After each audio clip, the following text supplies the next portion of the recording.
Okay, my name is Clément Blanchet. I'm an architect, urbanist, and I'm teaching in Michigan, in Paris, and sometime in Sweden.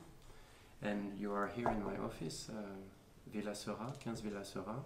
It's a dead end. Maybe the office is the end, but it's a nice surrounding in Paris that was established by l'URSSA as a master planning in the 20s, and here is the atelier. Perfect. You have very nice space here. Thanks. Clement, I want to ask you on how did you start the studio and the kind of projects that you're doing today? Well, I started the studio after a long therapy. OMA for me is a therapy of discovering who you are. So I decided I knew who I was. So I jumped into the other type of life and creating another decision of creating an own store office. And I always wanted to be able to be good at things that I don't know at first, because I think it's a way you can create. And so my office is structured such it's not specific. We have global knowledge and specific solutions. So in that sense, I'm trying to structure the office so it's pluridisciplinary, and we have different types of knowledge. So we can do very, very small design of a knife or furniture to a master plan in China, in Shenzhen, of 500,000 square meters, questioning the landscaping. So the office is very much a moment of creativity related to program and trying to be specific. So if a client calls us, or if we are doing a competitions, we will transform the reality and the questioning of the context. So we are not specific. And in a practical way, how was for you to start an office in Paris, in France, in this context? Well, I think I had to find different ways of identifying which type of market, which type of client I could work with, and also I jumped on the wave of the Réinventer Paris and all of those questioning of being smart at a certain moment, defining investors, promoters, so we can apply our knowledge of creativity with different scenarios of doing the city. So it was good time for me, because I wanted to be capable of structuring different ways of doing things, and for me I discovered that it was the right move. So at first it's super complicated, it's super hard, and it's super dangerous, but at the end the danger and the fact that it's another type of resistance, you resist comfort, you resist things, and you create again. And for me it was very important in my life that I had this moment of, I was at OMA and it was extraordinary experience, but then at some point I had to reinvent to be creative again, and this was very important in the move and my personal experience. So this was a jump, and the jump is currently fracturing. Very good. And in this jump, what do you think have been your biggest learnings? My biggest learning was failure, because by failing you are understanding whether you can improve or whether you can question yourself, and all of the sudden your own way to the reality of things. And so there is no cover the myth of OMA or the presence of media, so you are capable to be stronger. And now we have 50 projects that I will sometime soon launch on my website, but now I have the body of myself ready.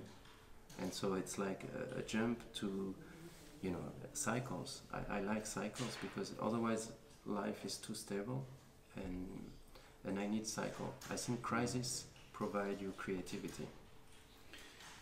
A good training. And in this context, how helpful has been the competition system here in France in relation to opportunities? I think the good thing in France is that you still have a lot of national competitions with public money, and this is taken quite seriously. There is still the ability to have anonymous juries, so it's not totally corrupted.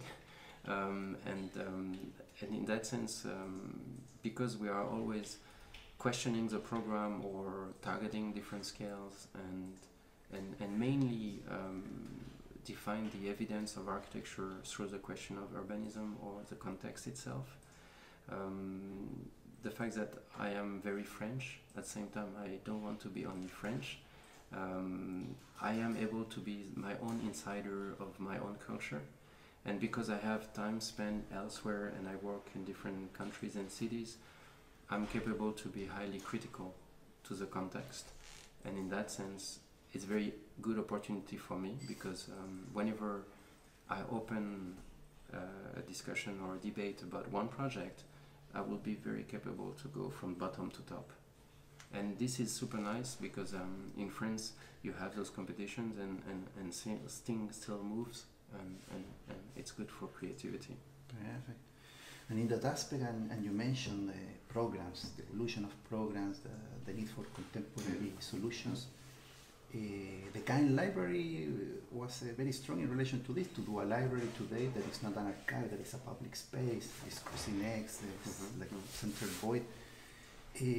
How do you see the importance of these contemporary answers, especially in recent projects such as this new stadium and the cultural center that, at least from a first glance, you see that they try to seek for these responses?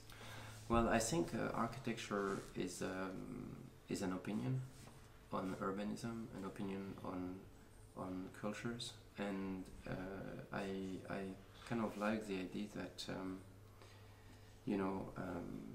sometimes you have a very authoritarian and modern architecture, but I truly believe that modernity is not only in the image and the shape, but in its actual programming and in its actual thinking. So that's why, for instance, we won a stadium by not doing a stadium, because we reversed the question and it wasn't kind of a crazy shape or a crazy unidentified object in the city where the mayor can play his own, proudness of the architecture as a goal. But I am more interested in, for instance, in this project that you were mentioning, the stadium in Saint-Ouen in the suburb of Paris, a competition we won before the summer. How can we define not anymore an isolated signature as an architect or an isolated piece of architecture, but more of an urban fabric that react and address to the city? So in that sense, we still have the presence of the stadium, and the stadium is at the bottom of the floor, so it's connecting the city. And we have an actual stadium, and then we propose a new mixing chamber building where you have actual commercials and offices kind of overviewing the stadium and making the filter to the city. So the stadium is not anymore a gate, and it's not anymore an isolated sports thing, but it's becoming an urban device. And this was the actual strategy, for instance, that allow us to win, probably, with SCO as a partner architect. And I think it's super interesting to be able to perform this way. So I think we have to do intelligence of the architecture of the future is not anymore about the architect, but about the architecture. And I think it's super important to be capable to play, this tricky thing where, it's not. I know that the architecture has no value except the image of it. So we have to play between image and thinking and programming and context and geography, economy. I think architecture should not be driven by architecture, but by other phenomena. And so, if I respond to your question on the circus, for instance, the competition of the circus was just asking ourselves, what is the meaning of a circus yesterday, today, and tomorrow? And we propose to combine the 3 times into one building. So yesterday it was an amphitheater, sunken in the ground with a circular shape. And then today is all the technology and the media and the light and the device of technology, above which we have a tent. And the tent is actually the metaphor of today's thinking, collective memory of what a circus is. So the sandwich of it becomes the architecture I delivered for the competition. So it was a statement about thinking the definition of what a circus could be. Perfect. And well, in these programs or these projects, they are very related to the European type of city, a city with a certain intensity, with a certain history, with icons. But you also are expanding, and you are doing projects abroad in places where we could say there is a tabula rasa, or in the middle of the nature. How do you approach this different type of context? Yeah, I always feel guilty when I have to build because it's very unsustainable. But at the same time, I'm trying to be to find the evidence of architecture by the questioning of urbanism or landscape. And for instance, I'm chief architect advisor in Annecy. It's the southeast of France. So I go every month and I debate architecture and these kind of questions. And I always try to phrase myself in a situation that even if I'm 38, I should be resonating if I'm 150. So I am trying to be capable to resonate time and not think only the image, but like what is the actual social impact of what we do. And sometimes you have to unbuild to better build. Sometimes you have to be, just let the landscape. Sometimes you have to build with a prefab solution. Sometimes you have to be considering that you build only for 5 years and you know that it's going to get demolished. Or I'm trying to be respectful to the culture and the context in itself.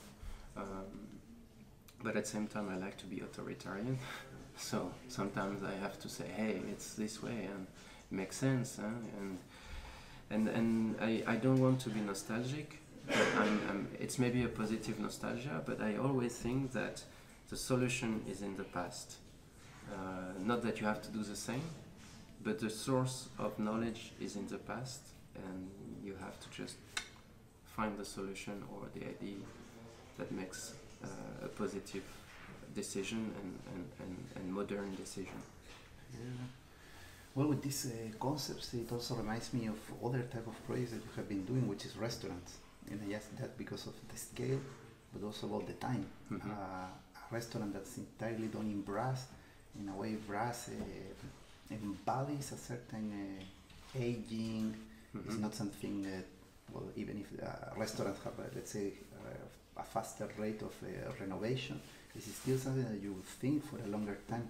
How it is to operate on this other scale? Well, I think the smaller thing you do, the more complicated things are, because you spend a lot of time, the same amount of time if you do a building of 10,000 square meters or 50 square meters. But I kind of like the idea that I don't talk about interior design kind of thing. I think architecture can be tackling everything, and I hate when you think that you're an interior architect and a general architect and an urbanist. For me, there is no difference because obviously we don't operate the same way and we don't have the same type of knowledge. But I refuse the idea that you cannot do architecture with. Architecture is to build and to touch and to feel and to live in, and so any scale can be tackling architecture.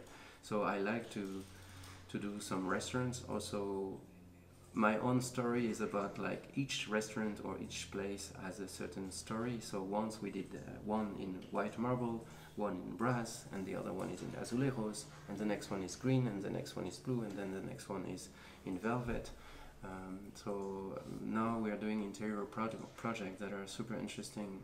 For instance, in Radio France in France, we are renovating, and we did 6 studios, recording studios, and each of them has a certain thinking.